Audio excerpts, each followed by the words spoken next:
இன்றைக்கி நம்ம வந்து பட்டாணி குழாவு செய்ய போகிறோம். அதுக்கு வந்து கொஞ்சம் எண்ணெய் ஊற்றி வச்சுருக்கேன், கொஞ்சம் நெய் ஊற்றிக்கிடுவோம்.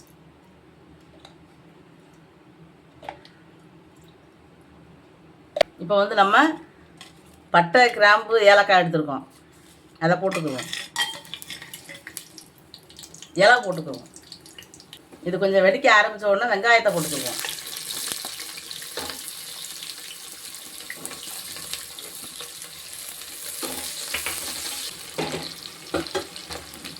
இப்போ இதில் வந்து முந்திரி பருப்பு போட்டுக்கிடுவோம்.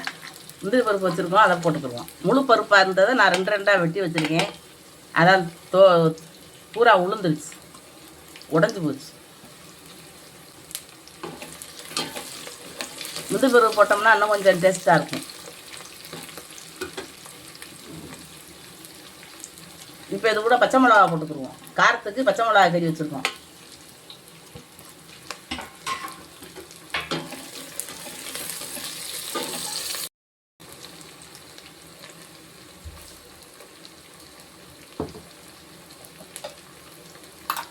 இப்போ வந்து நம்ம இஞ்சி வெள்ளைப்பூடு அரைச்சி வச்சுருக்கோம், அதை போட்டுக்குருவோம்.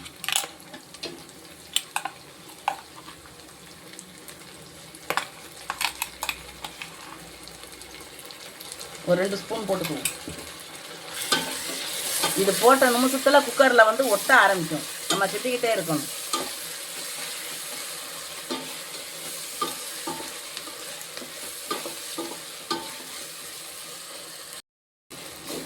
இப்போ எல்லாம் நல்லா வதங்கிடுச்சு. இப்போ வந்து நம்ம பட்டாணி கழுவி வச்சுருக்கோம், பட்டாணியை போட்டுக்கிறோம்.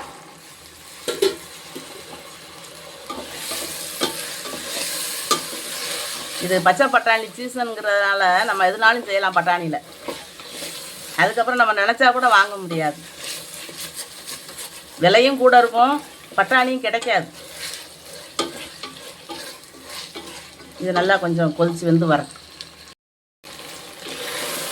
பட்டாணி இந்த அளவுக்கு நமக்கு பாதி வேக்காடு வந்துடுச்சு. ரொம்ப வேகணும்னு அவசியம் இல்லை, கொச கொசன்னு போயிடும் பச்சை பட்டாணிங்கிறதுனால. இப்போ வந்து நம்ம தேங்காய் பால் எடுத்து வச்சுருக்கோம், தேங்காய் பால் ஊற்றிக்கிடுவோம்.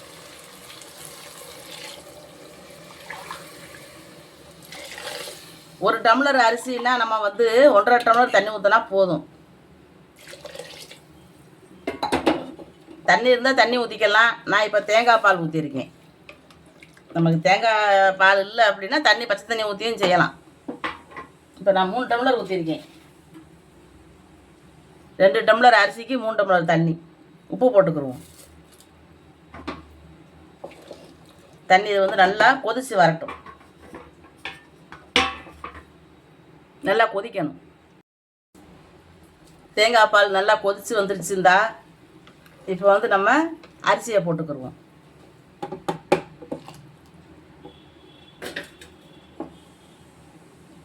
அரிசி பாசுமதி அரிசி வச்சுருக்கோம், சீரக சம்பா வாங்கலை. பாசுமதி அரிசி தான் அந்த சாப்பாட்டுக்கு நல்லாயிருக்கும், நல்லா பொழு பொழுன்னு சூப்பராக இருக்கும்.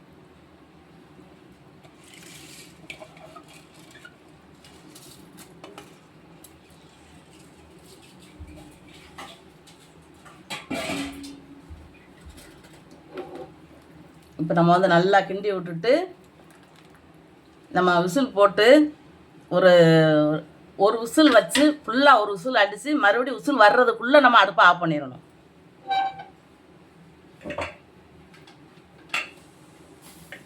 குடிச்சு பார்த்துக்குவோம், தண்ணி உப்பு கரெக்டாக இருக்கான்னு பார்த்துக்குருவோம். உப்பு காலையிலாம் போட்டுக்கலாம். கொஞ்சம் கம்மியாக இருக்கு,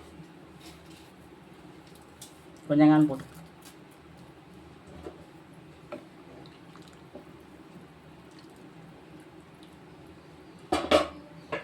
இப்போ நம்ம வந்து மூடி வச்சு ஒரு விசில் வந்து நமக்கு ஃபுல்லாக வந்துடணும். அடுத்த விசில் வர்றக்குள்ளே நம்ம ஆஃப் பண்ணிடணும்.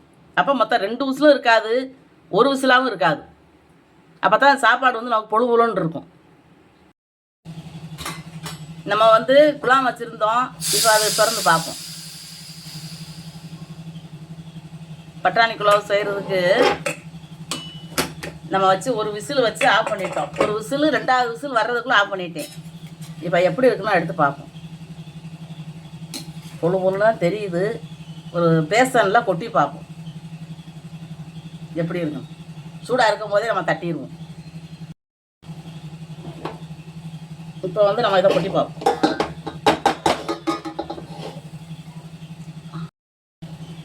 நம்ம தூக்கி தட்டிட்டோம். இப்போ வந்து நம்ம ஊற்றி விட்டு பார்ப்போம். ரொம்ப கிண்டி விட்டுறக்கூடாது. இந்த பட்டாணி வெளியில் வர்ற அளவுக்கு நம்ம கொஞ்சம் கிண்டி விட்டுட்டே ஆகணும்.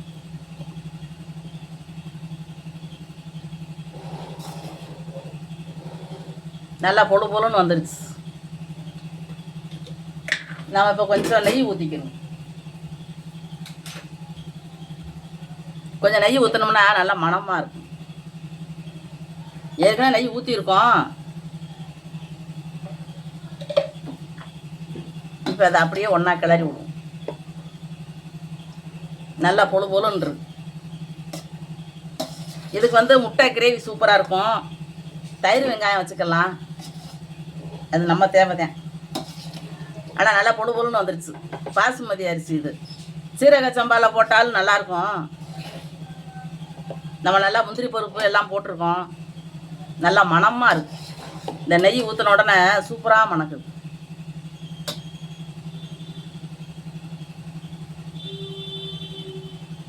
இந்த இலையெல்லாம் வந்து நம்ம ஸ்கூல் பிள்ளைகளுக்கு நம்ம கொடுத்து விட்டோம்னா சாப்பிட்றதுக்கு ஏதாவது சிரமமாக இருக்கும்.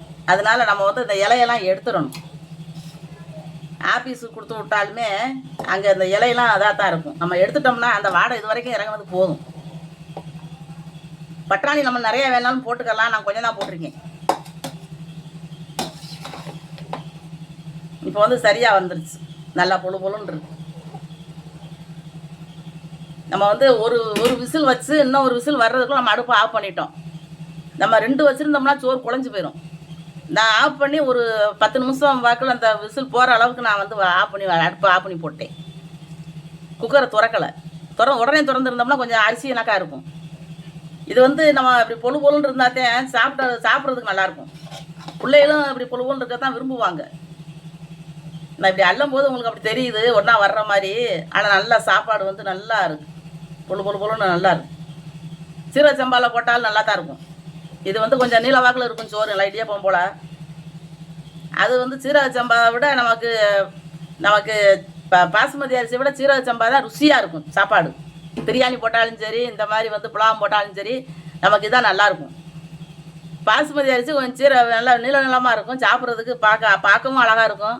சாப்பிட்றதுக்கு அந்த டேஸ்ட்டு இதுக்கு வராது. நமக்கு வந்து பாசுமதி அரிசியில் வந்து சீரக சம்பா டேஸ்ட்டு வராது. அதுதான் நல்லா ருசியாக இருக்கும் சாப்பிட்றதுக்கு. இதைத்தான் மக்கள் விரும்புகிறாங்க. சின்ன பிள்ளைகளும் விரும்புகிறாங்க. சாப்பாடு வந்து இப்படி நீளமாக இருந்தால் தான் நல்லா பிடிச்சிருக்கு. இந்த மாதிரி நீங்களும் செஞ்சு சாப்பிட்டு பாருங்கள். இந்த வீடியோ உங்களுக்கு பிடிச்சிருந்துச்சுன்னா லைக் பண்ணுங்கள், ஷேர் பண்ணுங்கள், சப்ஸ்கிரைப் பண்ணுங்கள். பக்கத்தில் இருக்கிற பெல் பட்டனை அமைக்கி விட்ருங்க.